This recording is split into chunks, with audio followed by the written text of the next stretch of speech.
Hello people, my name is Vishishta and I welcome you all to yet another session of Daily Current Affairs. आज हम start करने वाले हैं 1 अक्टूबर से। 1 अक्टूबर को क्या क्या हुआ है हम सब जानते हैं। बहुत ही इंटरेस्टिंग चीजें हुई हैं और क्योंकि हम एक दिन कवर कर रहे हैं तो बहुत छोटी सी चीजें भी हुई हैं। स्टार्टिंग में हमारे जो प्राइम मिनिस्टर हैं मोदी जी, उन्होंने फाउंडेशन स्टोन ले डाउन किया है। बेसिकली वहां पे ये चीज डेवलप की जा रही है। तो फाउंडेशन स्टोन पहले इनॉग्रेशन के तौर पे ले डाउन किया जाता है। कहां पर? दाहोद में। किस चीज का? एफएम रेडियो स्टेशन का या एफएम रिले स्टेशन का। जैसे कि आप यहाँ पे देख सकते हैं, ये जो दाहोद में आकाशवाणी का स्टेशन बनाया जा रहा है, एफएम स्टेशन जो रेडियो हम सुनते हैं एफएम, उसका स्टेशन बनाया जा रहा है। वो कौन से स्टेट में बनाया जा रहा है? It is being made in Gujarat. ये कुछ 55 किलोमीटर के रेडियस का एरिया कवर करेगा और मोस्टली उस एरिया में जो सारी की सारी लोकेलिटी आती है ना, वो ट्राइबल लोगों की है। वहाँ ट्राइबल पॉपुलेशन काफी हद तक बसी हुई है और कनेक्टिविटी के नाम पर उतनी ज्यादा नहीं है। इस एफएम रेडियो के स्टार्ट होने से, इस इनिशिएटिव से बेसिकली क्या होगा? एक तो कल्चरल कनेक्टिविटी बढ़ेगी, आपस में वो कल्चरली कनेक्ट हो पाएंगे। और दूसरी बहुत ही इंपॉर्टेंट चीज, कोई भी न्यूज, कोई भी समाचार, कोई भी इंपॉर्टेंट चीज जब पहुंचानी होती है ना, तो पहले जमाने में तो रेडियो पर बहुत ज्यादा रिलाई करते थे। अब टीवी वगैरह भी आ गई है, बट स्टिल ऐसे पिछड़े एरियाज में रेडियो की कनेक्टिविटी भी बहुत ज्यादा इंपॉर्टेंट है, कल्चरल कनेक्टिविटी के पॉइंट ऑफ व्यू से। और कोई न्यूज, कोई डिजास्टर, किसी भी टाइप की कोई खबर पहुंचानी हो, उसके लिए भी कनेक्टिविटी ये प्रोवाइड करेगा। ठीक है, कौन से एरिया में इसको बनाया जा रहा है? दाहोद के एरिया में। मोस्टली वो ट्राइबल एरिया है। कौन से स्टेट में आता है ये एरिया? ये आता है गुजरात में।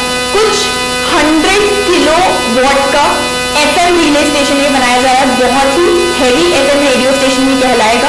किनका बनाया जा रहा है ये? कौन ऑपरेट करेगा? This will be Akashvani. Akashvani जो है वो ऑफिशियली एक तरीके से हम बोल सकते हैं गवर्नमेंट की जो प्रसार भारती होती है उनकी ऑफिशियल न्यूज प्रोवाइडर। मतलब अगर आकाशवाणी में आप कुछ सुनते हैं ना, तो बेसिकली वो एज अ गवर्नमेंट के ही स्पोक्स पर्सन के तौर पे आपको बता रहे होते हैं। तो it's very very very important. पहले जमाने में हर न्यूज, हर खबर, हर चीज आकाशवाणी से ही पता चलती थी। अब बहुत सारे और चैनल्स भी डेवलप हो गए, but this is the basic, जो बोलते हैं ना OG, that is still Akashvani radio पे। अभी भी आप देखेंगे पुराने जमाने के लोग, दादाजी, नानी जी, मम्मी पापा भी कई बार आकाशवाणी सुनते हैं। दिन भर का राउंड अप जो होता है कि क्या क्या खबरों में हुआ है, सीधी न्यूज, नो बकवास। अगर आपको कभी सुनना है, you can give it a try. ठीक है, तो ये बहुत ही इंपॉर्टेंट स्टेप है। कुछ 75% ट्राइबल एरिया को ये कवर करेगा उस 55 किलोमीटर्स में। So this is a huge step. Coming on to the next news, Odisha की स्टेट असेंबली ने फाइनली पास कर दिया है लैंड एक्विजिशन बिल। और उस बिल में उन्होंने एक और चीज इंक्लूड की है जो आप यहाँ देख सकते हैं। लैंड एक्विजिशन बिल के अंडर क्या उन्होंने एग्जेम्प्ट कर दिया है। एग्जेम्प्ट का मतलब क्या होता है? बाहर निकाल दिया है कैटेगरी से। क्या? Strategic and development projects. किस चीज से बाहर निकाल दिया है इस बिल के थ्रू? उन्होंने बोला है कि भाई ये जो सोशल इंपैक्ट असेसमेंट किया जाता है हर लैंड एक्विजिशन के पहले, कोई भी प्राइवेट हो गया, इंफ्रास्ट्रक्चर पर्पसेस हो गए, डिफेंस का पर्पस हो गया, इन सब चीजों के लिए लैंड एक्वायर करते हैं ना, लैंड लेते हैं, उसके पहले उस चीज का, उस पूरे प्रोजेक्ट का एक सोशल इंपैक्ट असेसमेंट किया जाता है। ठीक है, उन्होंने बोला है कि भाई ऐसा सारा का सारा लैंड जो कि स्ट्रेटेजिक और डेवलपमेंट के लिए इंपॉर्टेंट है, उसके लिए अक्वायर किया जा रहा है, उसका कोई सोशल इंपैक्ट असेसमेंट नहीं किया जाएगा। सोशल इंपैक्ट असेसमेंट का एक बहुत छोटा सा एग्जांपल देखें तो बेसिकली आप मान लो कहीं तो बहुत बड़ी सी डिफेंस से रिलेटेड कोई फैक्ट्री डलनी है, ठीक है, या कोई प्राइवेट इंफ्रास्ट्रक्चर है, हॉस्पिटल डेवलप करना है बहुत बड़े एरिया में, कैंपस ही है, वहां ऑलरेडी लोग रह रहे हैं। तो ये सोशल इंपैक्ट असेसमेंट मतलब आप उस एरिया में अगर डेवलपमेंट कर रहे हो, जो भी बना रहे हो, उसके वजह से उस एरिया के सोसाइटी को कितना ज्यादा इंपैक्ट पड़ेगा, कितना असर पड़ेगा, कितनी फैमिलीज को वहां से डिस्प्लेस किया जाएगा, अपनी जगह से हटाया जाएगा, क्या क्या किया जाएगा, ये सब देखा जाता था सोशल इंपैक्ट असेसमेंट के अंडर। ठीक है, तो ये बिल जो है वो बहुत ज्यादा कंट्रोवर्सी के अंडर मार्च में आया था। उसके मार्च में आने के बाद विड्रॉ कर लिया गया था, उसको वापस ले लिया गया था बेसिकली। अभी भी जब ये वापस से टेबल किया गया तो ऑपोजिशन के बीजेपी कांग्रेस के leaders they want out of the assembly, बाहर निकल गए वो गुस्से में, अपना ये दिखाने के लिए कि we don't agree with this. उसके बाद भी स्टिल इस बिल को लाया गया है। I want you all to tell me what do you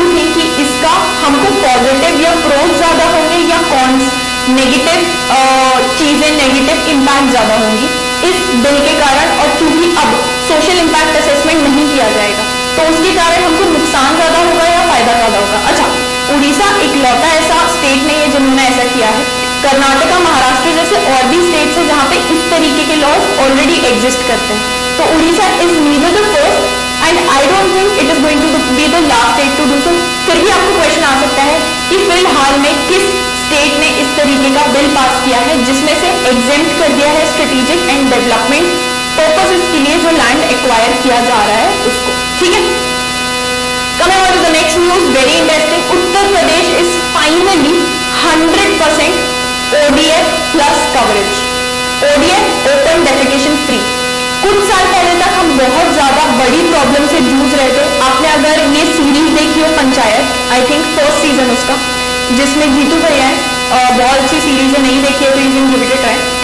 उसमें फर्स्ट वाले सीजन में वो इसी चीज से डील कर रहा होता है। उनको पोस्टिंग उनकी होती है गांव में, वहां पर डिस्ट्रिक्ट कलेक्टर ने जिम्मेदारी दी होती है कि भाई इसको ODF फ्री बनाना है, ओपन डेफिकेशन फ्री। मतलब लोग गांव के जो होते हैं ना वो खेतों में मस्त लोटा लेके निकल जाते थे, उससे बहुत ज्यादा बीमारियां फैलती हैं।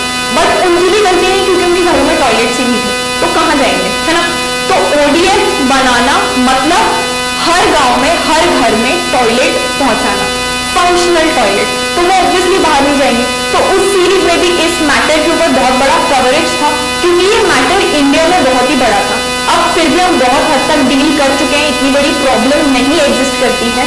Still this is a huge step कि UP finally complete ODF open defecation free, मतलब खुले में शौच करना, अगर इसका लिटरल ट्रांसलेशन हम हिंदी में देखें तो उससे फ्री हो चुका है पूरा का पूरा कवरेज।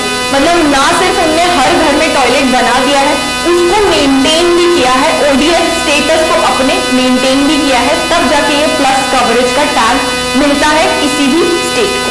ठीक है, and it is now 100% open defecation free. कुछ 95,000 से भी ज्यादा गांव, 95,000 से भी ज्यादा villages, because UP is very large और state population wise highest population UP में होती है हमारी कंट्री की। तो 95,000 से भी ज्यादा विलेजेस पूरे के पूरे इस चीज के अंदर कवर किए गए थे। स्वच्छ भारत मिशन जो हमारा फर्स्ट वाला लॉन्च हुआ था उसमें पूरे टाइम इसी से डील कर रहे थे, ओपन डेफिकेशन फ्री बनाना है कंट्री को। तो स्वच्छ भारत मिशन के अंडर ये काम स्टार्ट हुआ था और फाइनली 100% कवरेज अचीव हो चुका है। Coming on to the next, again very interesting, global innovation index हर साल निकाला जाता है। अच्छा, किसी भी चीज का इंडेक्स निकाल रहे हैं मतलब कैलकुलेट करके स्कोर देकर रैंकिंग बता रहे हैं कंट्रीज की। अलग अलग चीज का अलग अलग इंडेक्स हो सकता है। करप्शन इंडेक्स भी होता है, टेररिज्म इंडेक्स होता है, हैप्पीनेस इंडेक्स होता है। उसमें बताते हैं कौन सी कंट्री कहाँ रैंक वाइज लाई करती है। आपको पूरी दुनिया के साथ कंपेयर करके अपनी पोजीशन पता चल जाती है। ठीक है, इस टाइप के क्वेश्चंस में जब भी आपको किसी लॉ एंट्रेंस में या किसी भी एंट्रेंस एग्जाम में आए तो आपको पढ़ना जरूरी है कि टॉप किस कंट्री ने किया, बेस्ट कौन सी कंट्री है। अगर मान लो टेररिज्म इंडेक्स नाम की चीज है तो वर्स्ट कंट्री कौन सी है, मतलब कहाँ पे सबसे ज्यादा टेररिज्म है वो भी। Plus very very very important, हर इंडेक्स में आपको इंडिया की रैंकिंग पता होनी चाहिए।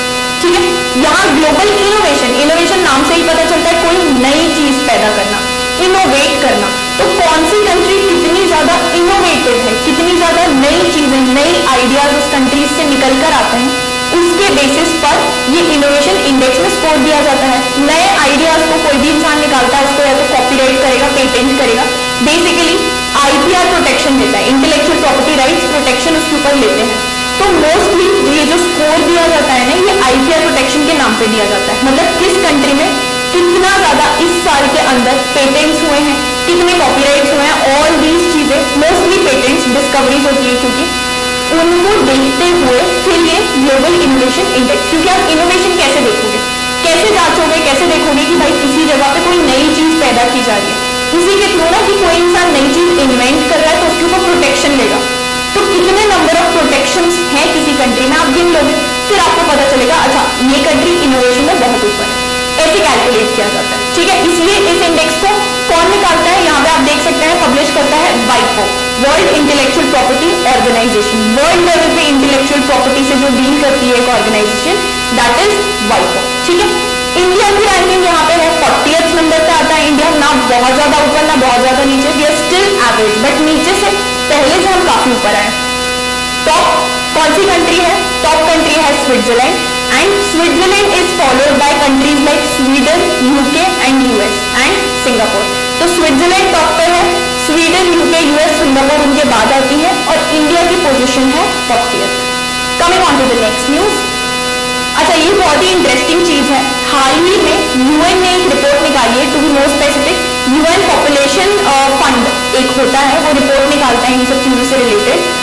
उन्होंने ये रिपोर्ट निकाली है, उन्होंने ये बोला है कि 2050 तक जो अभी पॉपुलेशन है इंडिया की, उसमें सिर्फ 10% एल्डरली पीपल है, बूढ़े लोग सिर्फ 10% है। 2050 तक ये 20% होने वाला है, इनफैक्ट 20% से भी ज्यादा, और साल दर साल एक पॉइंट ऐसा आने वाला है 2050 के बाद, जब 0 to 14 age group, basically adolescents जो होते हैं या किड्स जिनको हम बोलते हैं, उस एज ग्रुप में जितनी पॉपुलेशन होगी उससे कहीं ज्यादा एल्डरली पॉपुलेशन होने वाली है या बूढ़े लोग होने वाले हैं। तो धीरे धीरे पॉपुलेशन रेशियो जो है ना, उसमें एल्डरली ज्यादा बढ़ रहे हैं और यंग पॉपुलेशन उतनी ज्यादा नहीं है। ये चीज फनी लगता है सुनने में, बट आप देखोगे हमारी जनरेशन में, मेरी जनरेशन ले लो, मेरी जस्ट पहले वाली जनरेशन ले लो, people are not exactly keen on having kids या बेबीज। लोग या तो एक आध बच्चा कर रहे हैं या फिर बिल्कुल ही नहीं कर रहे हैं, like we want to focus on our things, हमको नहीं चाहिए ये रिस्पॉन्सिबिलिटी, जो भी उनकी थिंकिंग हो।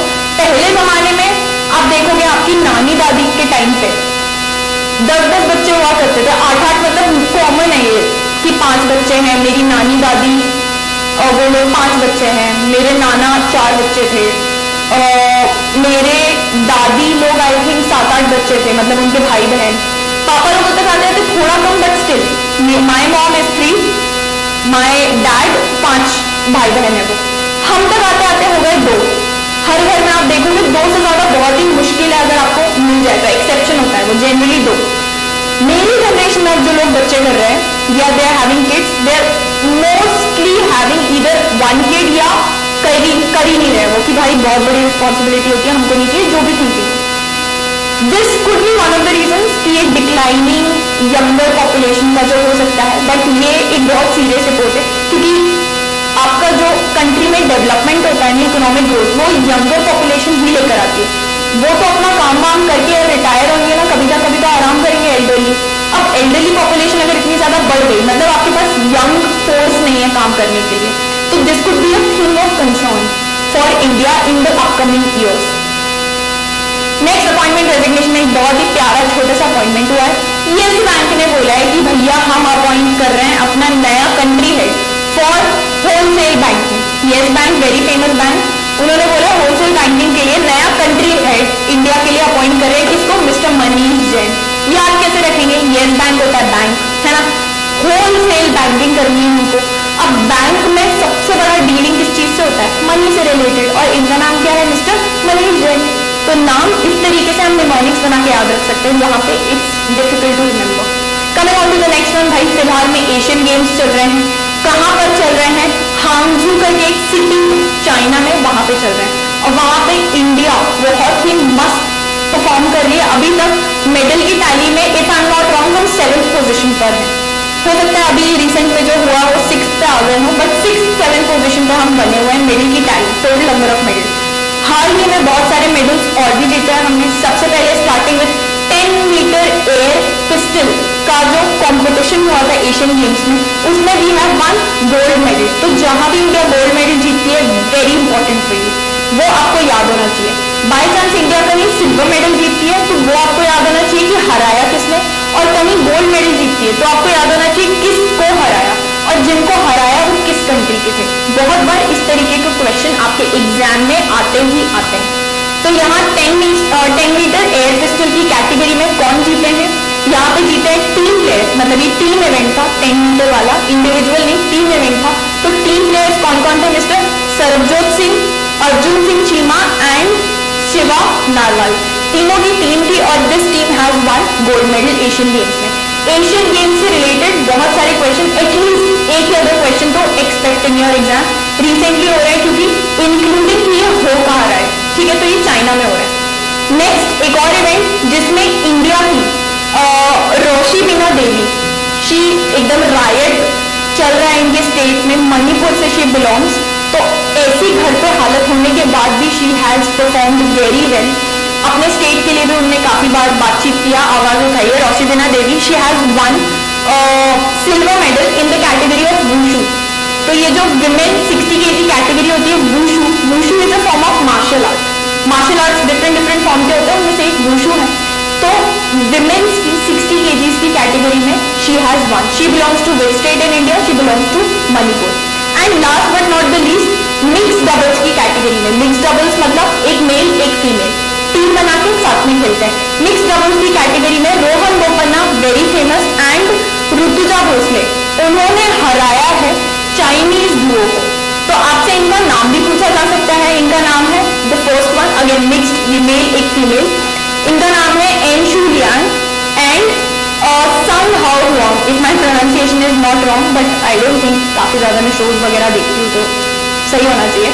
तो एनशू लियांग एंड संग हाउ हुआंग, ठीक है, इन दोनों को हराया। तो आपसे पूछा जा सकता है किनको हराया, और जिनको हराया वो किस कंट्री में से बिलोंग करते हैं, किस कैटेगरी में हराया है इनको, गोल्ड जीत के इनको हराया गया है। ठीक है, तो आपको जो जीते हैं उनका नाम भी याद रहना चाहिए, जिनको हराया है उनका नाम भी याद रहना चाहिए, और किस चीज में हराया उसको भी याद रखना है। Asian games very very very important this year. Question एक आप मान लो आपके पेपर में छपा ही हुआ है। अच्छा, एल्डरली पीपल की हमने बात की, उसी से हम याद रखते हैं 1 अक्टूबर को बोला जाता है international day of older persons. किस चीज के लिए भाई? अवेयरनेस फैलाने के लिए सोसाइटी में कि हमारे जो एल्डर्स हैं, हमारे जो बड़े बुजुर्ग हैं, वो भी डिजर्व करते हैं रिस्पेक्ट, उनकी भी केयर होनी चाहिए। इतना टाइम निकल जो we should basically value them. इस चीज की अवेयरनेस लोगों के बीच में फैलाने के लिए 1 अक्टूबर को बोला गया है कि it is international day of older persons. अब जरूरी नहीं है हर दिन का कोई ना कोई थीम हो, लेकिन कुछ कुछ दिनों का जिनका थीम होता है वो आपको याद रखना बहुत इंपॉर्टेंट है। एग्जाम पॉइंट ऑफ व्यू से सीधा थीम पूछ लिया जाता है। यहाँ पे जैसे कि थीम है, थीम क्या है? Fulfilling the promises of universal declaration of human rights for older persons across generation. Human rights जैसे सब डिजर्व करते हैं, universal declaration of human rights sign किया था कंट्रीज ने, वैसे ही उसमें ओल्डर पर्सन्स की जो ह्यूमन राइट्स है उसको भी प्रिजर्व करना, उसका भी ध्यान रखना जरूरी है। ये इस बार का थीम है। 1 October very easy to remember, international day of older persons. ठीक है, and guys this was all for current affairs जो 1 अक्टूबर को हुआ है। नेक्स्ट सेशन में we are going to deal with 2nd और 3rd को क्या क्या हुआ है, पूरा डील करके हम पढ़ेंगे। इस तरीके से आप अगर पूरे ये सेशंस लगा लोगे, आपको पता भी नहीं चलेगा कब आपको पूरे मंथ का करंट अफेयर्स का कंपेंडियम कवर हो जाएगा, and it will be no hassle at all. ज्यादातर टाइम करंट अफेयर्स से डर भी लगता है, बट धीरे धीरे करके अगर आप छोटे छोटे चंक्स में खाओ ना तो चबाना आसान होता है, बजाय एक साथ एकदम ठूस के चबाने में मेहनत कर रहे हैं तो उसको मुटकना और मुश्किल हो रहा है। कोई भी चीज छोटे छोटे चंक्स में करो, भले ही उससे कितना भी डर लगता हो, it becomes very very very easy, trust me on this. ठीक है, तो धीरे धीरे छोटा छोटा करके उठा उठा के करते जाएंगे, और करंट अफेयर्स कब हमारा खत्म हो जाएगा हमको पता भी नहीं चलेगा। I will see you guys again in the next session जिसमें हम 2nd और 3rd अक्टूबर से डील करेंगे। सी या, बाय बाय।